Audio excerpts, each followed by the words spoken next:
Hey guys, this is D&D, aka Dark Frozen Depths, back with some more Kamihime project, and quite frankly, ignore all these freaking tabs I got up here because I've been going through quite a bit of stuff lately. But anyways, I gotta do this video because of two things. Now, scrolling down here, we have something interesting. There is an Ixion and Yatagarasu rematch coming up. I am way better prepared this time, so that said, Yatagarasu Ragnarok would definitely run better for me. It's the first Ragnarok I finally cleared without an elixir. And the Ixion one, I came close to clearing it, but failed, and that was with an elixir. My win team is way better off now. And quite frankly, I can still break out the light team apparently because they're considered my best team right now, according to some stuff I looked into. But at the same time, even if I do end up maining light, wind is not too far off anyway, so the Ixion one shouldn't be no problem either way. I have Awakened Gaia after all, along with a lot of different kami that can pull off attack down and everything, so I should be able to survive. But yeah, Ixion and Yatagarasu got rematches coming up, which is good for me too because they're both at Dolans. I've gotten to level 100, so I can just focus straight weapons. If they do sip and refill the Idolan slots, then I don't know.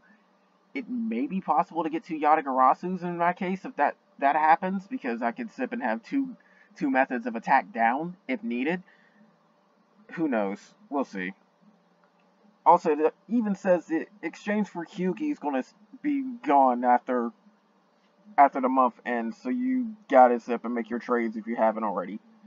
And the only way I can see you didn't is if you didn't get all the half elixirs or something like that. And again, I don't know what they're going to do with the half elixirs for Ixion and Yatagarasu, because at the time, we wasn't able to get the massive batch of 20. Now, there's some pluses and minuses when it comes to that, because on the plus side, outright you can just get all the elixirs, and it will add up to more than the old version where it was 2 per day. But there's a catch. Depending on what you farm in the event, you can actually get more with the 2 per day method. Because you can have leftover materials where you can just keep trading 2 per day and end up getting more than the overall 20. Because each event is pretty much a week, basically. So that's 14 elixirs at the very least, regardless of which method. So you definitely want them half elixirs. Even though we've been getting handed out quite a bit recently. I'm at like 71 or somewhere around that mark. But, yeah, that's one thing I had to show. Second thing is this poll. Because I'm showing the current status of this. I don't know how it's going to change. There's some Kamihime that you're just flat out know. It's like, okay, yeah, they're gonna win. And for the record, I voted, I think 388 times. So, yeah. Again, I showed my votes on another video. I'm amazed Daki's in the top 10. But yeah, they don't give the ranks. But here's what I gotta say. Not surprised that Ares is in there. She's a strong fire one. Not surprised that Karen's in there because she's limited. Not surprised that Osiris is in there because she's like the only dark healer, if I remember correctly.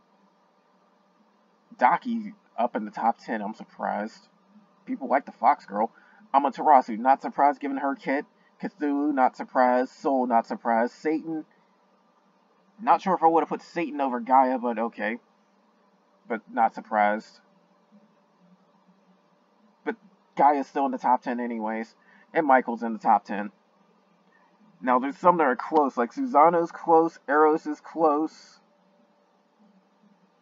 Ryu O's close. Severog, I honestly expected to be higher.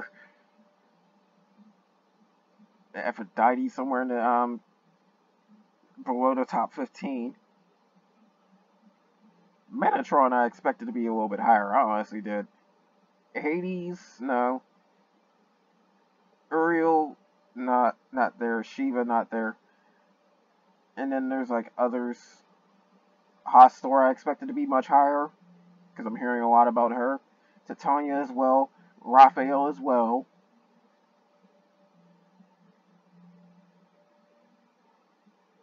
I don't know how these other characters would be.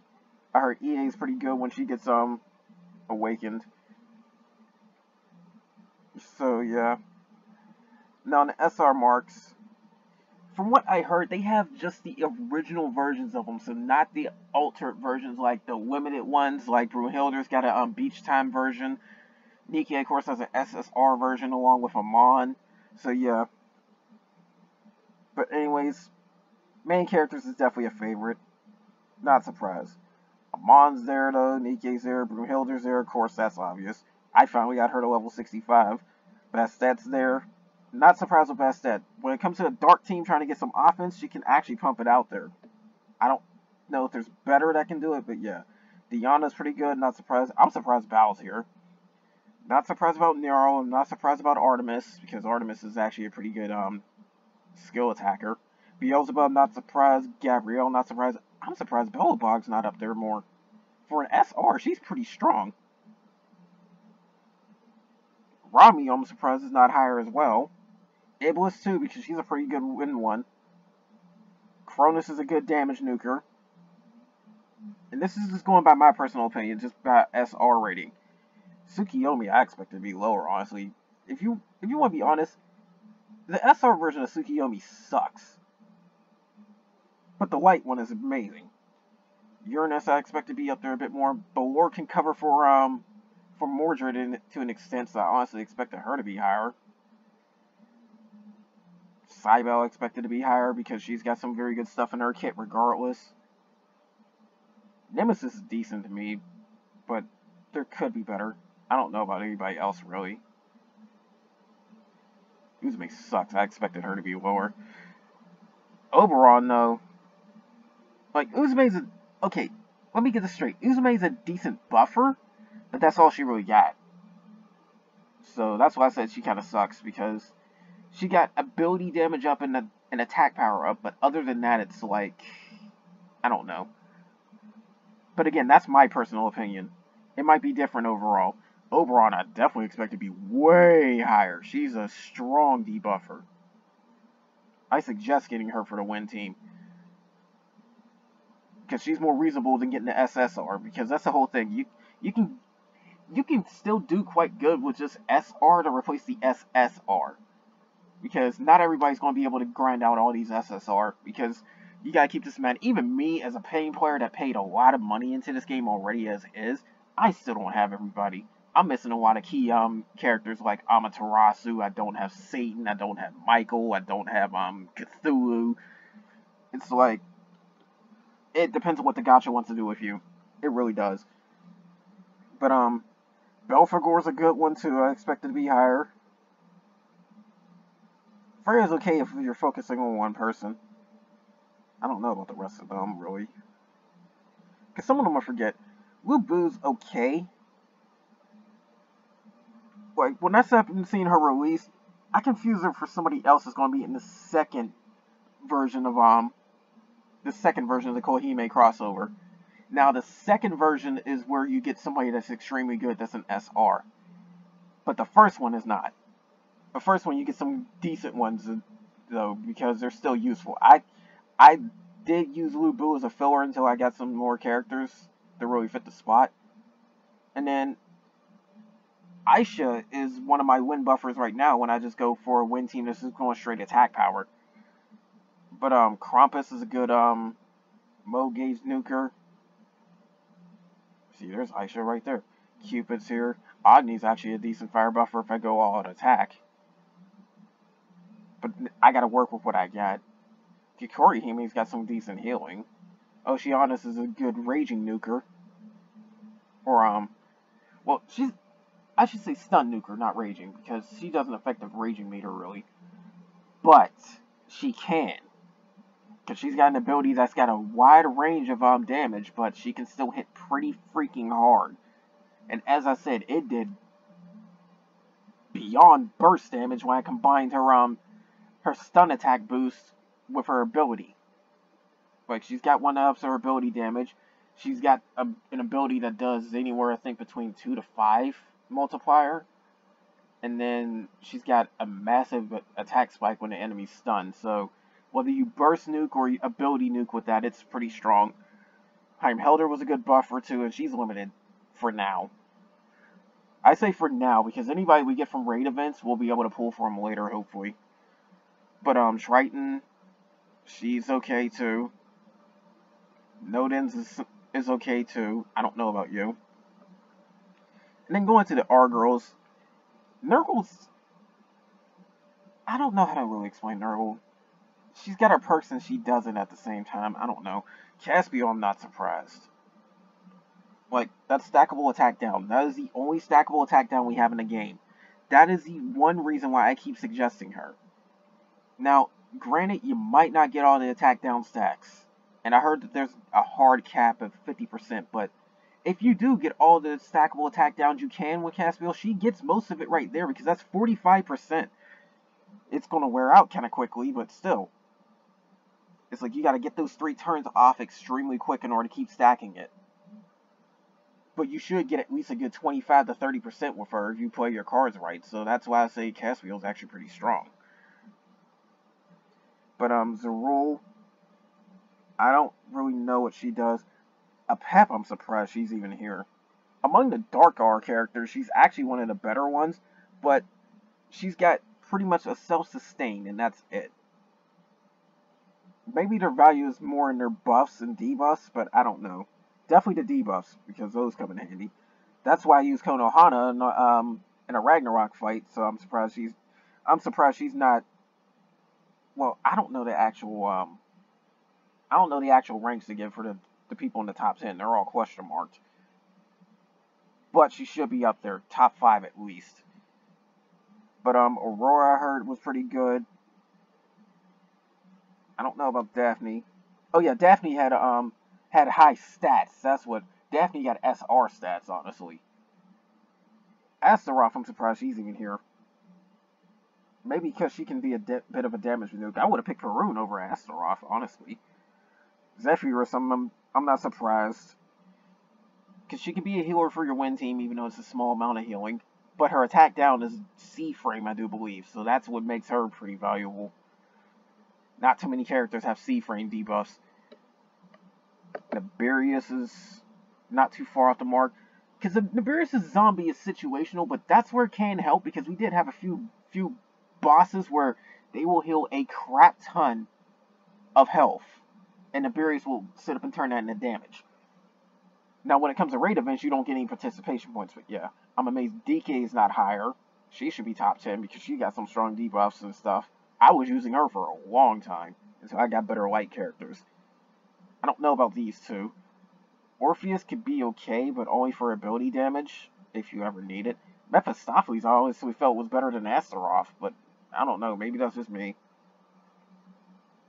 Because I mainly like damage over time than just innate damage. Because a lot of the damage over time can rack up if you really start stacking a whole bunch of them. That's why I love Mordred. Because she gets like 4 or 5 of them off the bat, and you can just sip and get a lot. Honestly, with enemies that got high defense, which I tend to find in the I find them a lot in the gym quests. Like those diamond carbuncles, they get hurt pretty badly from damage over time. So if you can't kill them in one turn, which is very likely, damage over time will take them out pretty easily. It's also the other reason why I don't go full auto, because of the simple fact that it's like, I could survive with just straight up auto, but I like taking out enemies myself at times. Dazbog, I'm not sure why she's here. Boreas, honestly, she can be a situational type nuke. I don't know about Rakshasa. I don't know about Abzu. Urania is used for a debuff. Kushinada is a healer, but she's also got a situational type ability where she can focus attention to herself. That's only good if you want somebody to be a damage sponge or pretty much be the scapegoat for an attack.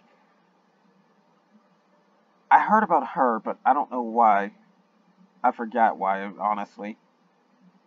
Undine, I'm not too sure. Baphomet I was using because she had sustain.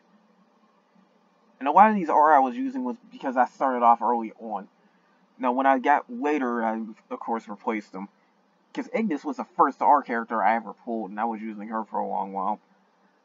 But Takabo, and keep in mind, I didn't re-roll. I didn't know about the re-rolling at the time.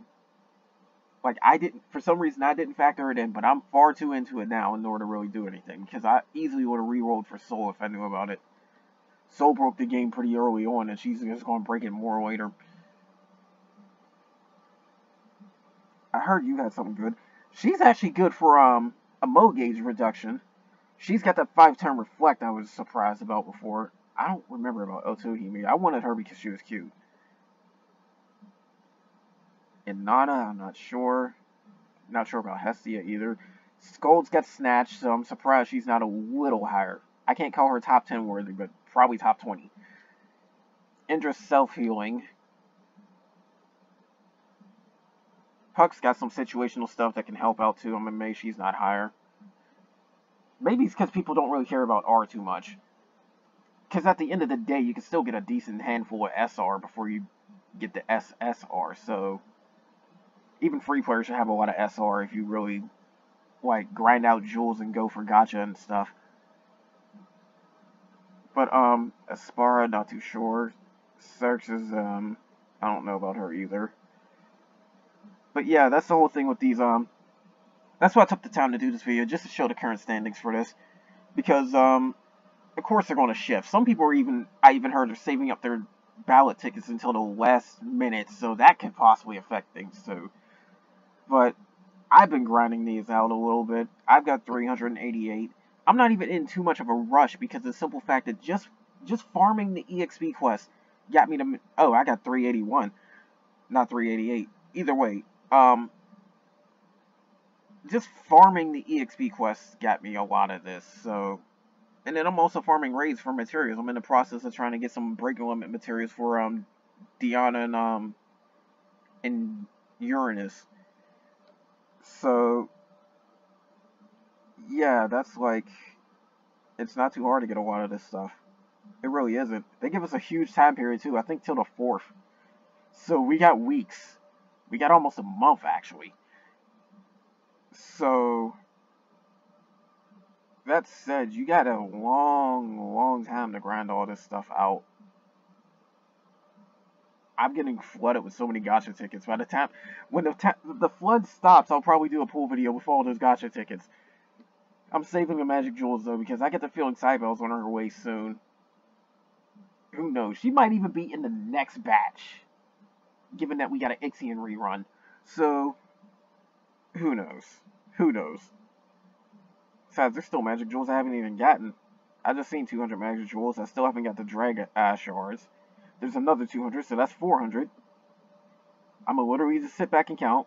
Another 100, that's 500.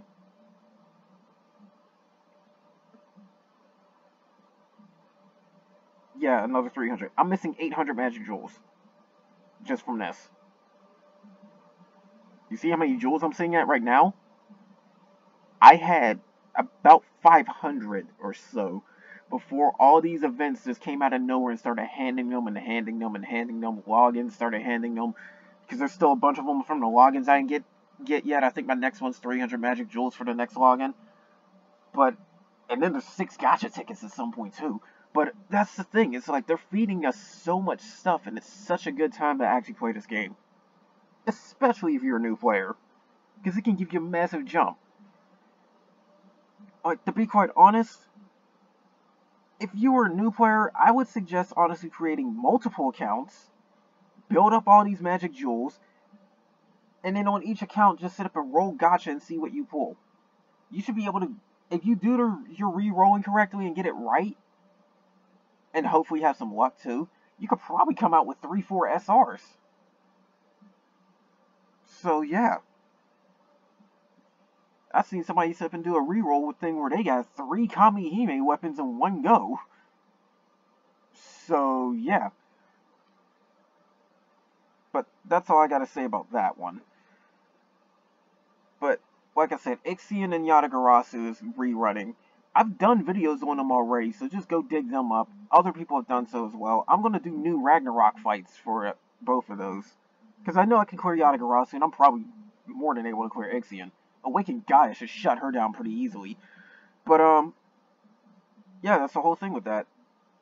And of course, they got these still sitting right here for who knows how long. If I get the ability to, I'll do it because I want that SSR guaranteed. But other than that, yeah. And even though it says the events in it, you can still get your stuff from the Valentine thing. Be quite honest, I just pulled Amphisbaena and I pulled Cupid. I just stopped right there. I wasn't too focused on the weapons and all that because of the simple fact that, granted, I do tend to go after the SSR weapons and everything, but now that I'm trying to focus more on like specific teams, I'm not going to go after them as much right now. I mean, I know I can finish off the Yatagarasu and Ixion weapons. That's why I'm going after those. Ixion weapon only needs one more copy. I blew it the last time because I wasn't able to play the game that much. But now I got a third shot at her. So why not? And then they're going to sip and shuffle the gachas pretty soon. I'm pretty sure they're going to do it after maintenance today. But yeah, that's the whole thing with that one. And keep in mind, I'm only like rank 80, so I got a long ways to go. They got the rank cap to 150. If I really wanted to, I could have been rank 100 plus by now. But I'm not in too much of a rank to increase. I'm not in too much of a rush to increase my rank because last thing I gotta point out about this stuff is that when it comes to ranking up in any game that's got some sort of AP system that extends as you get higher ranked, you gotta keep this factored in. Granted, you get more AP to run stuff, and in this game you get an added bonus of getting an HP bonus to everybody, and supposedly an attack one, but I haven't confirmed that. But that's the thing, like, it gets harder and harder to rank up each time, naturally. So it's more of a factor of, do you want more AP to blow through at once? Or do you want more rank up so you keep getting that refilled sooner? That's what you got to factor in. Because that's the main reason why you was able to grind so much on the other games like Oshawari Island at a lower level. Because it just depends. Heck, I also play Final Fantasy Brave Exvius, and right now, at my current rank, it takes a whopping 13 hours to refill that thing from 0. Yeah. So that said, that's the whole thing with that. I think this one fills up 1 every 3 minutes. So that said, I'm looking at 270 minutes to go from scratch. That's over 4 hours. So yeah. But anyways, that's all I got for this video. I've dragged this on long enough. I just wanted to show the gacha pool and then let it be known that we're getting a rerun pretty soon. Which, honestly, is definitely good for newer players that never got the first few chances at Ixion and stuff. Because that's the whole thing with this. And then, one last thing. Over here on the tweets, it does say that we got 1 day left and less than 250 tweets to get Bugbear. Try to get those last 250 retweets, because at the very least, it's still more magic jewels. It's not much, but it's still more. But like I said, I'm a scene hunter, and I want to try and get Bugbear, because here's the other thing, too. We get uncensored. So, for anybody that wants to find the scenes, or even sit up and try and collect them if you got some sort of method to do so, there's your shot at it if we get the 250 retweets. So, yeah. There's multiple reasons to get Bugbear, even though she's SR. I even posted a comment on there. Most don't realize she's got a scene. Apparently. Because we stopped dead cold at 1,000 for a while. But then I post that comment, and next thing you know, I'm seeing like 250 retweets. Okay, there you go. We're close. Just try your hardest to get it, okay? Because it couldn't hurt. It couldn't hurt. It's still free. And then, like I said, because she has a scene, she can get you magic jewels, so at the very least, you can go get those. But anyways, I really have dragged this on long enough. I'm pretty much done with this for now, so you'll see some Ragnarok videos pretty soon. I guarantee that one. Especially if they're giving us more shots at Dragonic Eye Shards. I definitely need them. Because I'm hearing Soul can be awakened. I'm not sure if that's confirmed or not. But even if she isn't, I want to prepare for it. But that's all I got for this, guys. Take care.